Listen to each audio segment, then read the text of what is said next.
go ahead, sell me this pen. Today I'm going to teach you how to sell anything to anyone, anytime.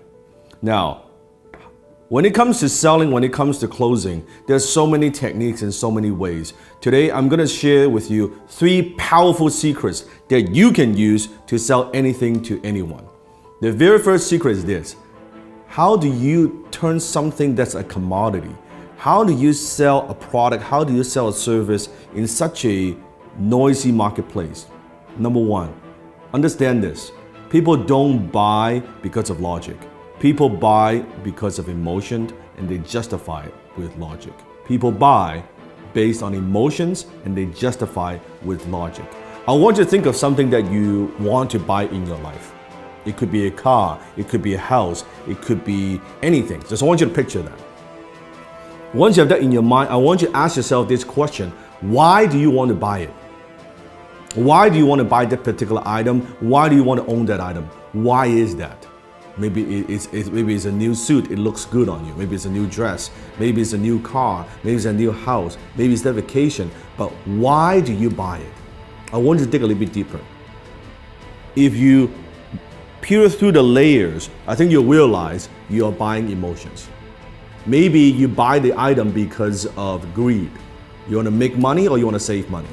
Or maybe it's because of generosity, that by buying this item is going to help other people. Have you noticed sometimes even there are companies out there, if you buy this particular product, they're going to donate a certain amount to charities? Maybe you buy because of generosity. Maybe because of shame, that if I don't buy this, I'll look foolish. If I don't own this, I'll look foolish. Or maybe it's fear, that if I don't buy this, I'm going to be missing out. I don't want to miss out. Maybe it's an escape, that you go on the vacation, your 9-to-5 job is driving you fucking crazy, and you say, oh man, I need some time off. Maybe doing it, buying it because of escape. Whatever those reasons are, those are very often emotional reasons. So you buy because of emotion, and you justify with logic. So think about when you're selling something to somebody. Are you just talking about features and benefits? What this thing would do for you? Or are you pushing those emotional hot buttons? I remember one time I was in Harry Rosen, which is a very well-known kind of menswear store, high-end in Vancouver. I walked into the store and I was walking by the Tom Ford section. And the salesman approached me and said, sir, is there anything I can help you with? I said, no, I'm just browsing around. And he said, do me a favor. Put this suit on. Now, at the time, I've never owned a Tom Ford suit before. I have a lot of suits, but I don't have a Tom Ford suit. He said, do me a favor, put this on. I said, all right. I put it on. He said, how do you feel? Well, it feels pretty good.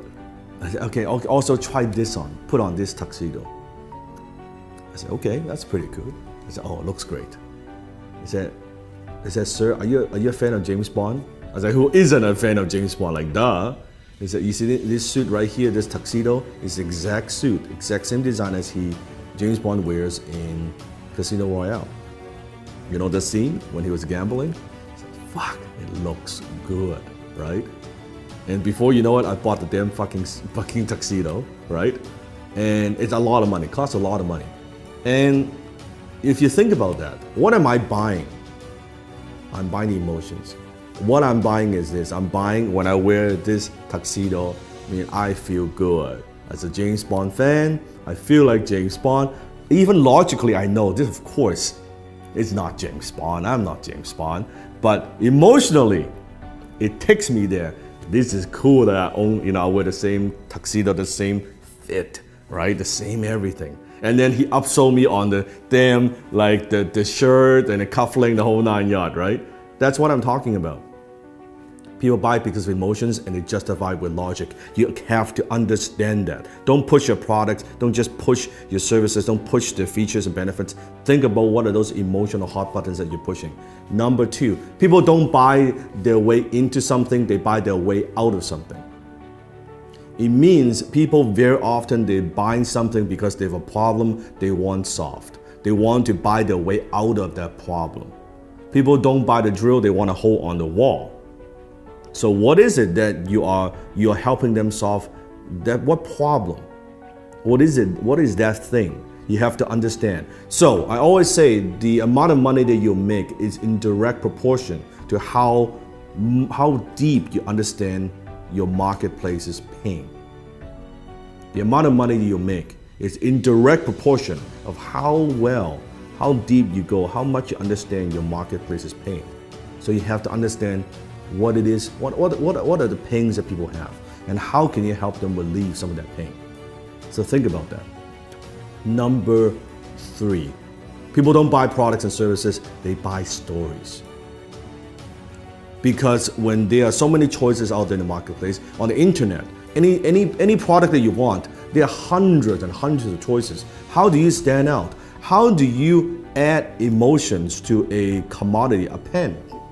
What's the difference between a $2 pen like this or an $800 Mont Blanc John F. Kennedy limited edition exclusive pen? $800 pen. It's the same pen. It's the same functions. Story. When you add story to an item, suddenly when you add the John F. Kennedy, the president's story attached to a brand, to a logo, it is 10 times more valuable. It is 100 times more valuable. It is 300 times more valuable, that particular pen. All because the story, it writes the same. A $2 pen you can write too. That's the difference. So think about what's the story? How can you inject stories into everything that you do? Maybe it's an origin story. How did you get started? Why do you do what you do? What are also stories of your customers? I just launched a new YouTube channel. You can click on the link below. I'll put a link below in the description. You can check it out. It's the Dan Lok Global Community on YouTube. It has nothing to do with the program that I teach. It has everything to do with stories. It's stories from my students, what they have learned, their background, their stories. It has nothing to do with me. It has nothing to do with the program that I run. It has nothing to do with that but stories. It's other people's stories, other people's success stories. So where are you using stories in your marketing, in your business? How else can you use stories? Remember, facts tell, stories sell.